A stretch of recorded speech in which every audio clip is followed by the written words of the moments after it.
Welcome to the Chilling Hour, a place where the darkest corners of your mind are about to be explored. Tonight, you're about to hear a story that will make you question everything you thought you knew about redemption, loss, and the weight of guilt. It's a tale of one man's journey into the unknown, where every step brings him closer to a haunting truth. So, turn off the lights, grab a blanket, and settle in, because what you're about to hear will leave you shivering long after the last word. The Endless Christmas Store, a Holiday Horror Tale. Chapter 1. The Call of the Store. Ethan walked through the decorated streets of the city, the lights blinking in synchronized rhythms, while the sound of Christmas carols echoed through the speakers. The aroma of roasted chestnuts mixed with the cold night air, creating a festive atmosphere that he found hard to appreciate. The weight of guilt pressed on his chest. He couldn't stop thinking about Lila, his younger sister. She was in the hospital, and Ethan felt he had failed her. He stopped in front of a busy store, watching people leave with bags full of presents. He had already visited other stores that night, but nothing seemed good enough. Lila deserved something special, something that showed he cared. One more store, then I'll go back to the hospital, he thought. As he turned around, something caught his attention. A small store, almost hidden between two larger windows, seemed to glow with an unusual golden hue. The sign read Christmas Wonders in flowing, old-fashioned letters. Ethan frowned.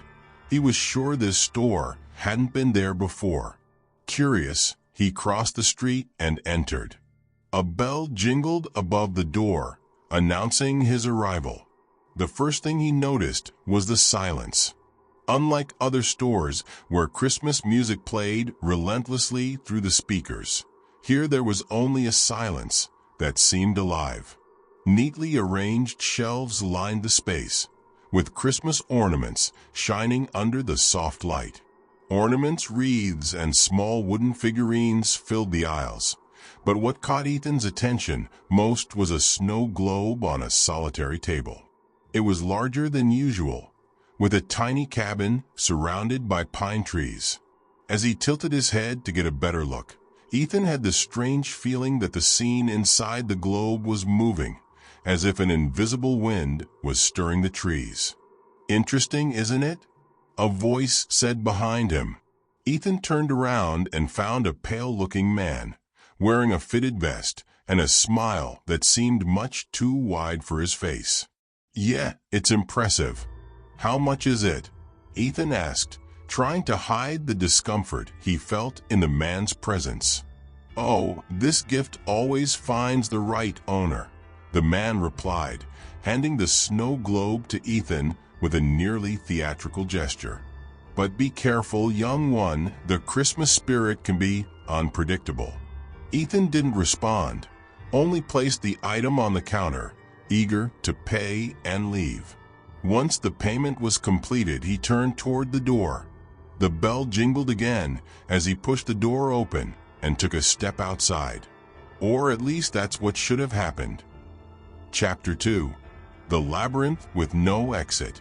Ethan took a step forward, but instead of the cold night breeze or the sound of the busy street, all he found was another hallway. He stopped, confused, looking back. The door he had just walked through was no longer there. Instead, there was a wall covered with shelves of Christmas ornaments. "This doesn't make sense," he murmured, feeling the weight of the snow globe in his hands. The hallways ahead of him seemed to stretch endlessly, like a Christmas maze. Each shelf was packed with glittering decorations, reindeer, candles, snowmen, and sparkling snow globes that reflected the dim lights of the environment. He tried to follow the corridor, believing he had taken a wrong turn, but the store seemed to grow as he walked. Slow footsteps echoed in the distance, but Ethan saw no one. "Is anyone there?" he called out, his voice wavering. The silence was broken only by a soft, melancholic Christmas song that seemed to come from all directions at once. As he continued, he noticed that the items on the shelves were no longer generic. They seemed to change, reflecting something more personal. On one shelf, there was a small music box that resembled the one he and Lila had used as children. The familiar melody began to play on its own, making Ethan step back. "This is crazy," he told himself, trying to stay calm. "It's just a store. It can't be real." He quickened his pace, turning left, then right, but every new turn seemed to bring him back to the same hallway. Finally, he reached a round table with an iron candelabra in the center. He bent down, inspecting the candelabra closely, when he noticed something unsettling. There were small figures carved into the base, depicting scenes of celebration, but with faces twisted in pain. "Are you lost?" The voice sounded behind him, calm but laced with something unnerving. Ethan spun around quickly, but there was no one there. Panic started to rise. He tried to go back to where he had been, but the hallways seemed to shift as he walked. Everything around him was static and oppressive, yet at the same time it felt alive. He felt as if he were being watched, as if the very ornaments were staring at him. "This isn't real. I just need to find the exit," he repeated like a mantra. But as he turned another corner, he noticed something different. The space was darker, and the sound of children's laughter echoed from a distance. He didn't know where it was coming from, but it seemed to be coming from within the walls themselves. It was then that he realized he had been holding the snow globe the whole time, clutching it like a protective talisman. When he lifted it to examine it, he saw something that made him freeze. The scene inside the globe had changed. The cabin was now surrounded by shadows, and the door, once closed, now seemed slightly ajar. He reached out to touch the glass, but the laughter echoed again, closer this time. A feeling of claustrophobia overtook Ethan, and he realized that the store was not just disorienting him, it was testing him. Chapter 3. The Distorted Memories. Ethan continued to walk, each step heavier than the last. The silence, broken only by the occasional distant laugh, seemed to compress the space around him. He didn't know how much time had passed. His watch had stopped working, and the store had no windows to indicate whether it was still night or if time had frozen inside. After turning yet another corner, he found a room different from the others. In the center, there was a circular table surrounded by tall shelves. The room was illuminated by a bluish glow coming from dozens of snow globes that filled every corner. Some floated slightly in the air, as if defying the laws of physics. Ethan approached the table, where a larger and more elaborate globe was centered. Each globe around it seemed to contain a miniature scene. Christmas parties in cozy homes, children running around decorated trees, and couples exchanging gifts by glowing fireplaces. But as he watched, he noticed something disturbing. Some globes showed different scenes. A family was gathered around the table, but their smiles were forced, their eyes opaque, as if something was controlling them. In another, a child sat alone beside a dimmed tree, hugging a teddy bear while tears streamed down their face. Ethan stepped back, a knot forming in his stomach. His eyes were drawn to one particular globe. When he picked it up, the scene inside sent a chill down his spine. It was the living room of his own house. He recognized the details immediately. The worn-out couch, the Christmas tree he and Lila had decorated as children, and the music box softly playing on the shelf. At first, the scene seemed peaceful, but then it changed. He saw a younger version of himself entering the room, ignoring Lila, who was holding a present for him. The scene fast-forwarded like a sped-up film. He saw the moment he left, leaving his sister alone and disappointed, her eyes shining with unshed tears. "No, that didn't happen like this," Ethan murmured, but the scene continued. Now it showed an older Lila, lying in a hospital bed, the same sad look on her face. He felt the globe tremble in his hands, as if guilt itself was manifesting. Suddenly, All the lights in the room began to flicker. The bluish glow from the globes intensified, casting shadows on the walls. Ethan realized that each of those scenes was more than just a memory. They were fragments of stories, perhaps even lives, trapped inside each globe. A soft, low laugh echoed again, this time clearly coming from one of the corridors. Ethan placed the globe back on the table, but the feeling of being watched was almost unbearable. He looked around, and his heart raced as he saw that some of the figures in the globes appeared to be staring directly at him. In the center of the room, the large, elaborately decorated globe began to glow more brightly. Inside it, the lonely cabin Ethan had recognized earlier seemed to have a life of its own. The door was now fully open, and something was moving inside. "Lila," he whispered, unable to tear his eyes away. The image in the globe became clearer, and he saw his sister. She was inside the cabin, sitting on the floor, pale and motionless. Despair overtook Ethan, and he stepped forward, reaching out to touch the globe. But before he could do anything, the laughter transformed into a familiar voice. "Are you ready to face what you left behind?" Ethan turned around, but no one was there. When he looked back at the central globe, the image of Lila had disappeared, replaced by a distorted reflection of himself. Chapter 4. The Price of Redemption. Ethan stood still for a few moments, staring at his distorted reflection in the central snow globe. The flickering lights around him seemed to press down on him, making the room feel even more suffocating. He could feel the weight of the silence, now broken only by a low rhythmic sound, like a clock ticking away each second. With trembling hands, Ethan slowly moved away from the table. But before he could take another step, the globe began to emit an intense light. An invisible force pulled him down, and he fell to his knees. He tried to release the globe he was still holding, but his fingers seemed glued to the glass. "You want to save her, don't you?" said a feminine voice, soft and cold like ice. "Who are you? Where is Lila?" Ethan shouted, looking around in all directions. "She's where you left her, on the edge of regret and forgetfulness." The light in the globe grew so bright that Ethan had to close his eyes. When he opened them again, he was no longer in the room. He found himself in a snow-covered forest, the trees around him swaying in an invisible wind. On the horizon, he saw the cabin from the snow globe. Its structure looked even older and more decayed than before, but it emanated a faint, trembling light. "You must go there," the voice said again, now echoing through the forest. Ethan tried to protest, but an irresistible force pushed him forward.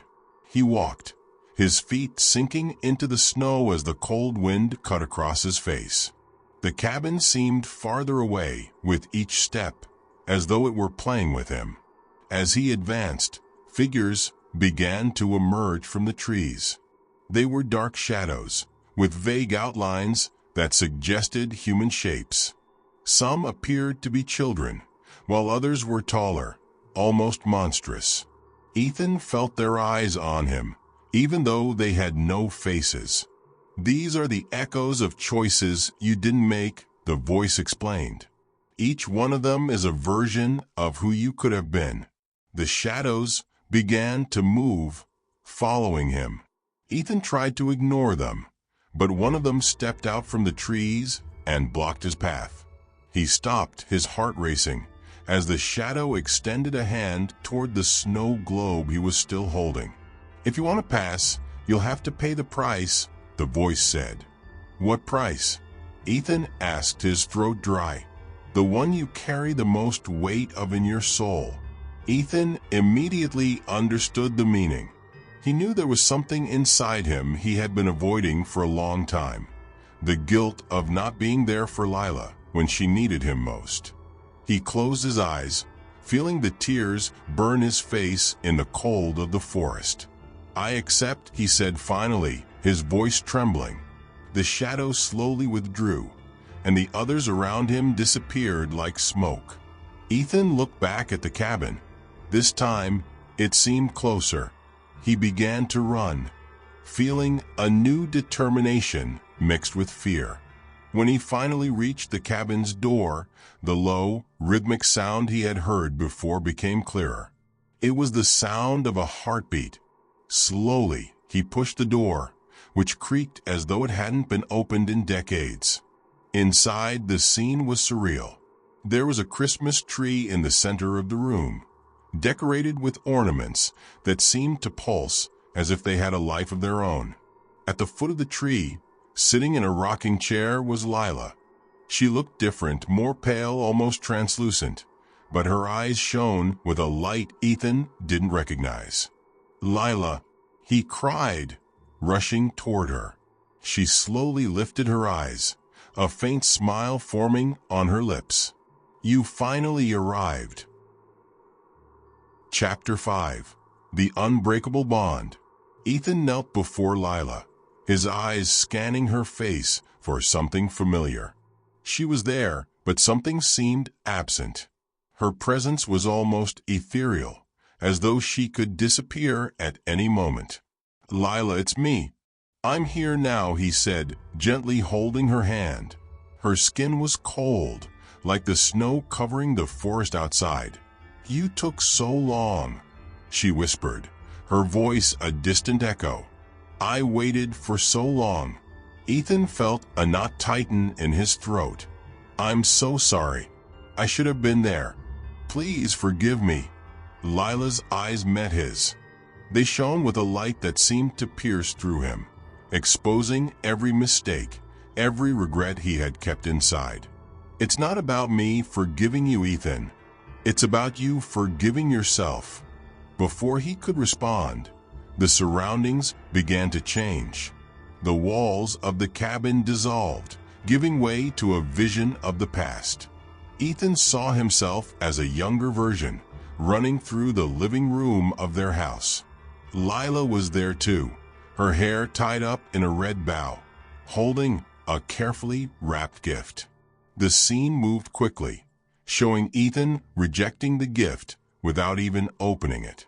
He saw himself leaving the room while Lila stayed behind, holding the gift with an expression of hurt that he had never noticed until now. "I was selfish," murmured Ethan as the vision faded. "Guilt can be a heavy chain," Lila said, her voice firmer now. "But it only binds you if you carry it alone." Ethan looked at her, the pain and remorse clear on his face. "I want to fix this. I want to do whatever it takes to bring you back." Lila shook her head slightly. "Not everything can be fixed, Ethan. But there's a choice you need to make." The light in the room darkened, and Ethan realized that the large snow globe was now in his hands again.